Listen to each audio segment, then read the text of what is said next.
नमस्कार विद्यार्थी मित्रांनो, तर आज मी अलंकार या विषयावर एक सुगम अशी ट्रिक घेऊन आलोय। तर ज्याप्रमाणे अलंकार घातल्यामुळे माणसाला सौंदर्य प्राप्त होते, म्हणजे दागिने घातल्यामुळे सौंदर्य प्राप्त होते, त्याचप्रमाणे भाषेला सुद्धा सौंदर्य प्राप्त होते। तर ते सौंदर्य भाषेच्या अलंकारामुळे त्याला प्राप्त होते। तर बघूया आपण अलंकारमध्ये दोन प्रकार पडलेले आहेत, एक असतो शब्दालंकार आणि दुसरा असतो अर्थालंकार।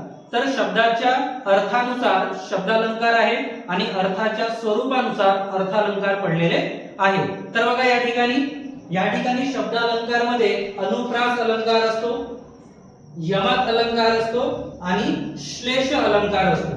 तर बघा अनुप्रास अलंकारामध्ये काय असते, तर एका किंवा अधिक वर्णाची श्रवण सुगम पुनरावृत्ती झालेली असते आणि ती कवितेच्या चरणामध्ये आपल्याला कुठेही पाहायला मिळते। जर असं आपल्याला आढळलं तर त्याला समजायचं आहे आपल्याला की हा जो अलंकार आहे हा अनुप्रास अलंकार आहे। त्यानंतर बघा मित्रांनो दुसरा अलंकार यमक अलंकार। तर यमक अलंकारामध्ये वर्णाची आवृत्ती ठराविक ठिकाणी झालेली होत असते, ही गोष्ट तुम्हाला लक्षात ठेवायची आहे। ठराविक ठिकाणी जर होत असेल तर त्याला म्हणायचं आहे यमक अलंकार। ठीक आहे, हा फरक आहे अनुप्रास आणि यमक मध्ये। त्यानंतर तिसरा अलंकार बघा मित्रांनो श्लेष अलंकार। आता श्लेष अलंकारामध्ये काय होते, तर एकच शब्द वाक्यात दोन अर्थांनी वापरलेलं असते। बघा मित्रांनो एकच शब्द जो असतो वाक्यात त्याचे दोन अर्थ निघतात आणि दोन अर्थ जर निघत असतील तर त्याला म्हणायचं आहे श्लेष अलंकार। तर हे प्रकार झाले आपले शब्दालंकार याचे। त्यानंतर बघूया आपण अर्थालंकार म्हणजे काय, तर अर्थाच्या स्वरूपानुसार आपण हे अलंकार पडलेले आहेत।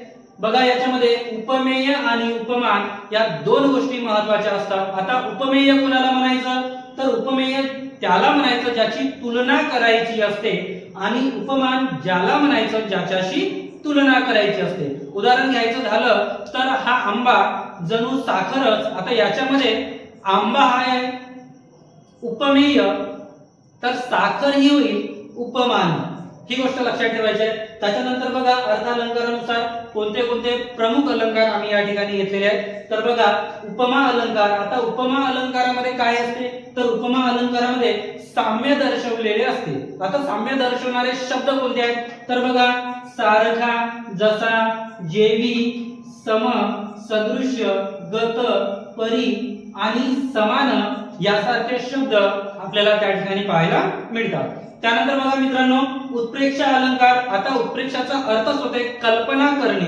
आता बघा याच्यामध्ये जणू, जणू काय, गमे, वाटे, भासे, की यासारख्या शब्दांनी त्या काव्याची किंवा त्या कवितेच्या ओळीची रचना केलेली असते, तर त्याला म्हणायचं आहे उत्प्रेक्षा अलंकार।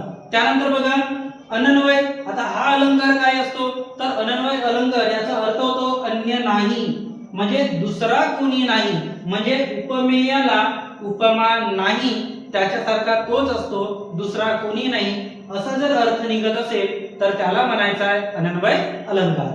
त्यानंतर बघा मित्रांनो दृष्टांत अलंकार। आता दृष्टांत म्हणजे काय, तर दाखला देणे।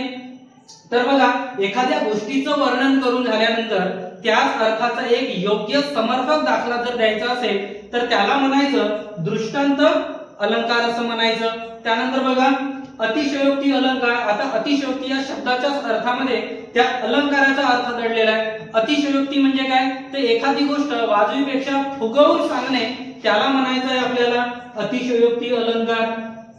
त्यानंतर बघा मित्रांनो अन्योक्ती अलंकार। आता अन्योक्ती म्हणजे काय, तर अन्य नाही, अन्य व्यक्ती म्हणजे दुसरा व्यक्ती।